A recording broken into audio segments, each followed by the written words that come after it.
How's it hanging? Oh, that time of the night. Perfect. All right, so I'm sandwiched between Rob and keynote speaker. So tail end here, I appreciate you guys being here.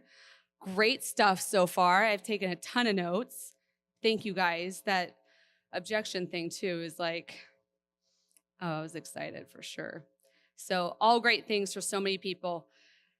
So I'm gonna let you guys know a quote that my lovely husband, Chuck, who's here, by the way, talk about frequently. A lot of you know him, sexiest guy in the room for sure. And he wears size 15 shoes. Go figure.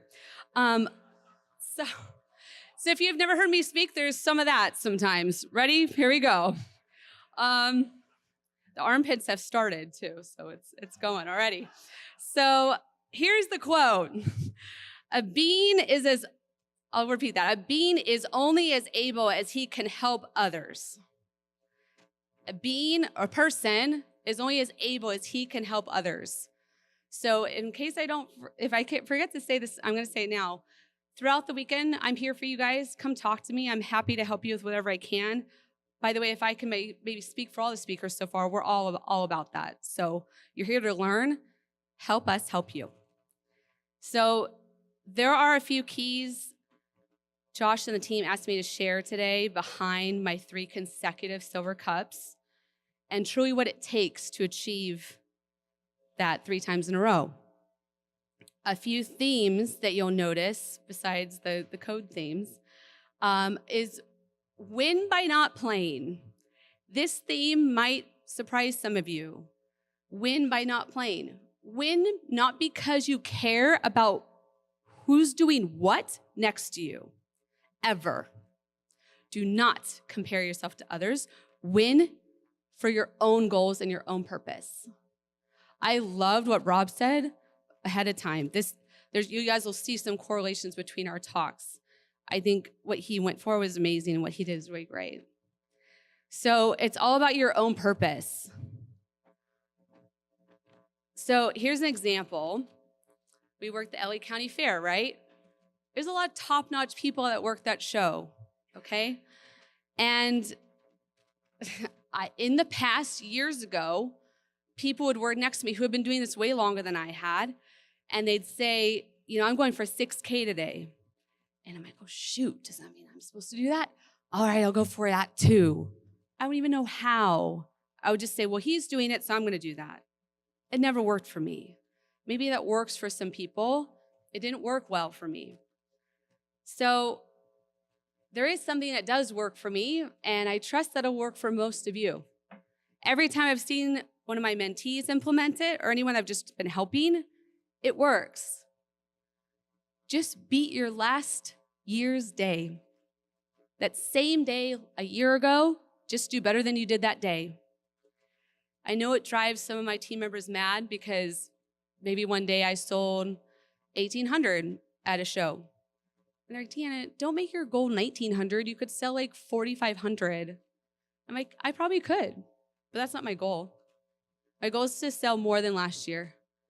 And what's funny, you guys, is I'll sell 1,900, but I actually will usually double it. So I always compare to myself, no one else. And that's something we could all learn. Learn from others, but don't compare to others. There is a difference, and I know that you guys know it.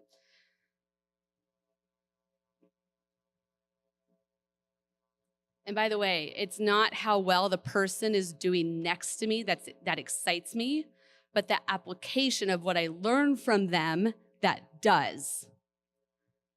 So I'll repeat that. It's not how well the person is doing next to me that excites me, but the application of what I learn from them that does excite me.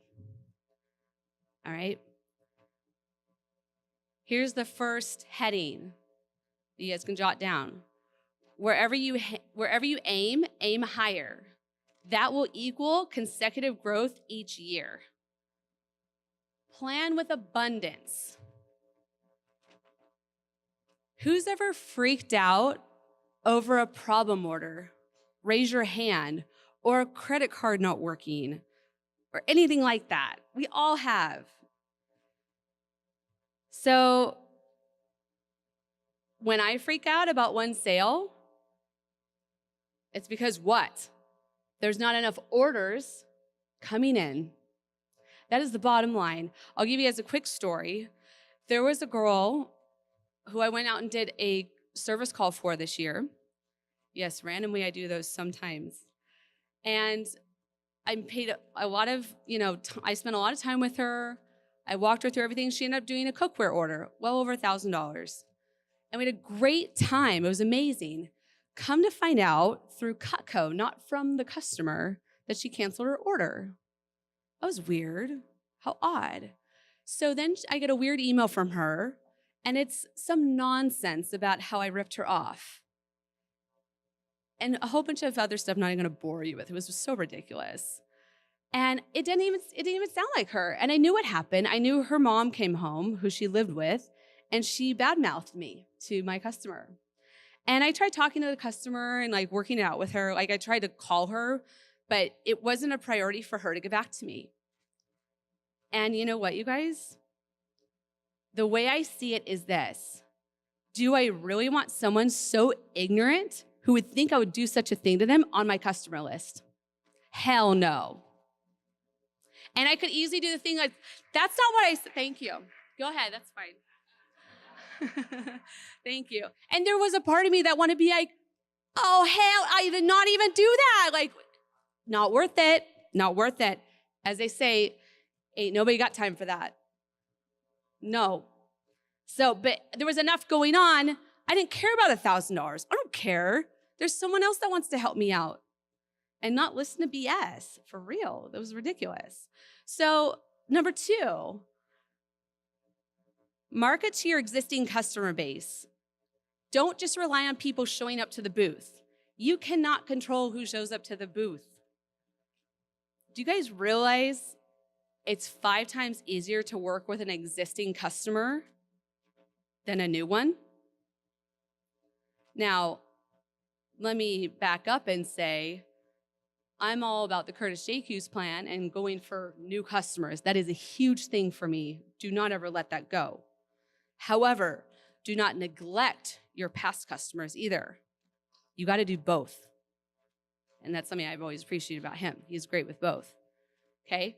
So don't worry about the small stuff. Number 3, don't be lazy at the booth when no customer is in front of you. Be intentional regarding your time. So what the heck does that mean? When it's slow, this might be revolutionary for some of you. Get ready for this. When it's slow, call or text customers. What a concept. Notice I didn't say check Facebook, make a story on Instagram, although I'm guilty of that. I'm all about it. The Knife Gal, follow, there you go. However, that's not the priority, is it? It's slow. Why would you work on doing more non-CPO generating things when you're already not generating right here? Doesn't really make sense, does it?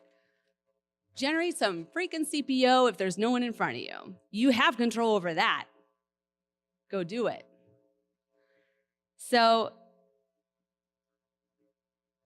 do you guys want to know the secret to my success? Okay, good.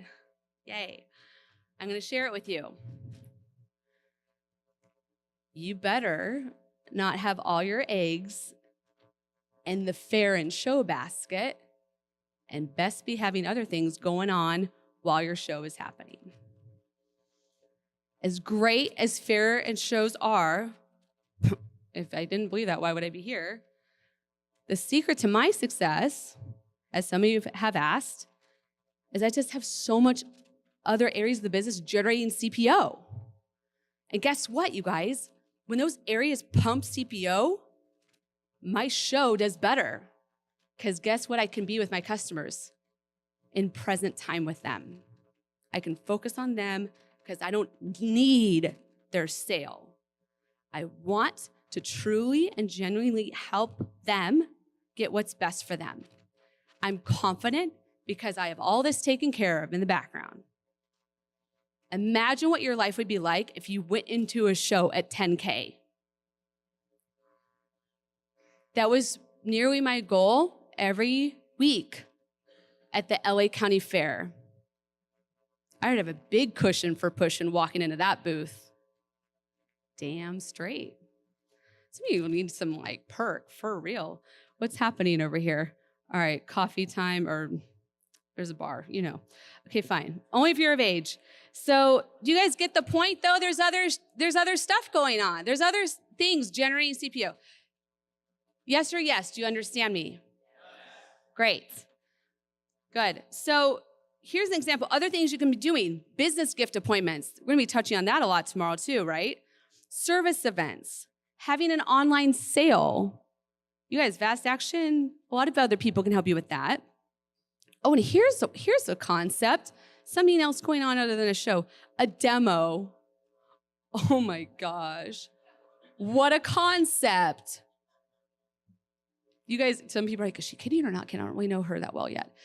It is like the best thing you could do in your business, I think. Do you guys realize that a demo average order is like $600 to $800? Tell me if that's not worth your time. Oh, and you didn't pay for a booth to be there either. You just showed up at their house. Just a concept, you know.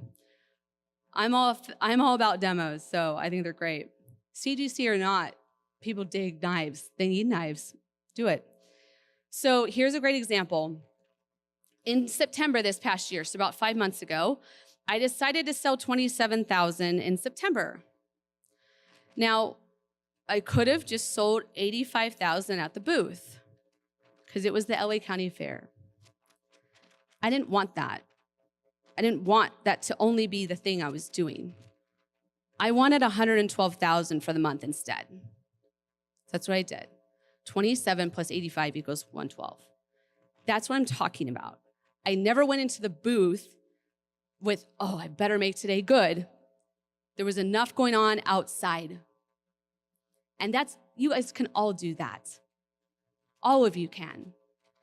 And I'm not saying it has to be those same numbers. I'm just giving an example, okay? But if you know a show's gonna generate 5K for you for a weekend, go into the show with 5K. Why wouldn't you?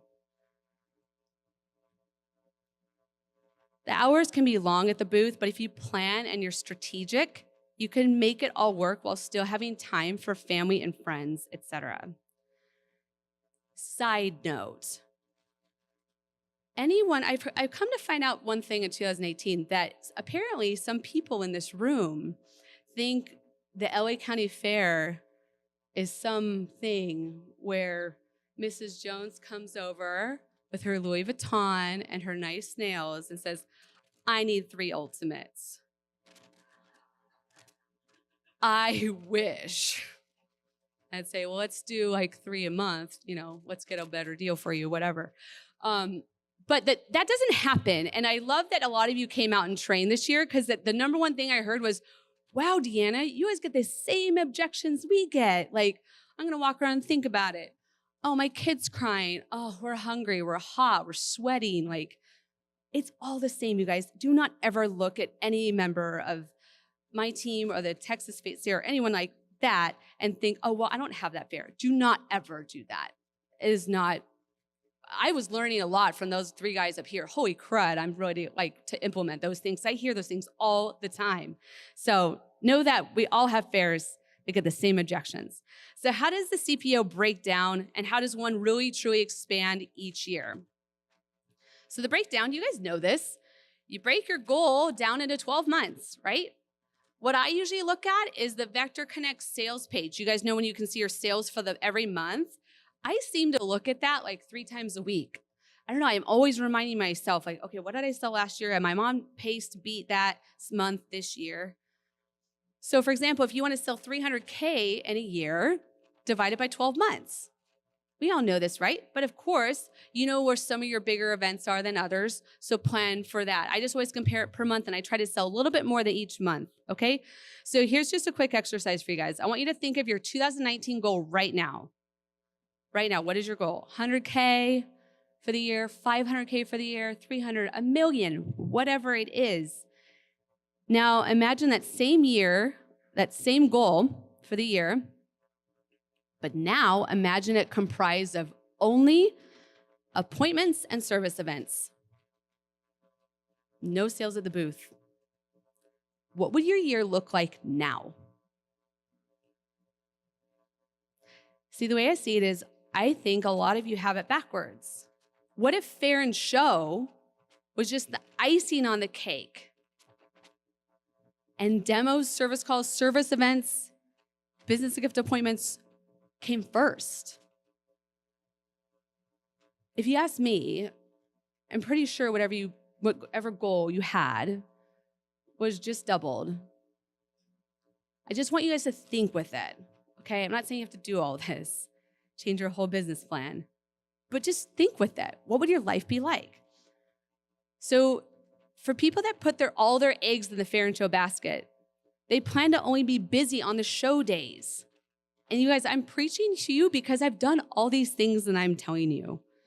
What does that mean? Like if I'm planning to be busy for like Friday, Saturday, Sunday, a lot of times that means I plan to be kind of lazy the other days. I mean, who's ever waited until Friday to go to work and hope to God the show works out? We all have, yes or yes. Totally. And then if it didn't work out, it's an interesting feeling. So, not to mention, who's ever done a couple of appointments, then gone into a show and killed it? Oh my gosh, best feeling ever. Would you agree? You feel so much better with your customers. You're excited. So doing appointments up ahead of time not only creates momentum, but also skill sets. So how to stay on track? Decide what days you are working way in advance. Don't let the days decide for you. You guys know what I'm talking about. Decide way in advance. You guys, a lot of you know I plan my schedule 3 or 4 months in advance. It drives my family nuts, but that's just how it is. And I'm not saying you have to do it that way, but find a happy medium. Some of you only plan a show maybe 3 to 4 weeks in advance. What about your marketing for that show? How are you driving customers there in time? You're just doing everything in life last minute. That's not a way to live. That's not a way to design your life. Plan it out. So Scott alluded to this earlier. Some of you know, I text my stats to somebody every single day. Here are the 3 stats I text. I highly recommend this, maybe more than almost anything I'm teaching you, by the way. I can tell you this, if you guys implement this, your business will change. I don't want to say a lot of people aren't going to. I'm not trying to be mean. It's very hard. But when you do it, it's worth it. Number 1, what you sold for the day. Number 2, where you're at for the week. Number 3, how many phone calls you made. You guys, I don't care if this person you're texting is your spouse. I texted to Chuck, you guys, because Chuck works with me. If he didn't, he'd be like, stop doing that. Like, he just wouldn't want that, I don't think. But we work together, right? I do the sales. He does everything else for me, which is amazing. I could make a gross joke, but I'll leave that one alone for now. See, I told you guys. Some of you are with me. Some of you are like, we're going to save it for another time. So number 2, this could be something like a manager. You guys, your manager would love if you guys did this. Just tell them, hey, can I text you my stats for this campaign? Imagine what that would be like. Okay? So, and what also to do if you get off track? Here's always the answer. And I don't like this answer, but it is true. Get on the phone. Do 50 calls when you think you need 10. Do 50 calls when you think you need 10. I'm a big fan of the 10X Rule by Grant Cardone. A lot of this comes from that. Sexiest book ever. So here's one last thing. The likelihood of you achieving your goal is in direct ratio with your reason behind it. This is something Rob checked in on a second ago, which I loved. The likelihood of you achieving your goal is in direct ratio to your reason behind it. How you guys stay motivated? It's your purpose. What are you doing here? Why are you at NET right now? Write it down right now. I'm here because blank. you guys are really serious about expanding your business, you're already taking the time to listen to me. Wouldn't it make sense to just apply what you're learning and do it now?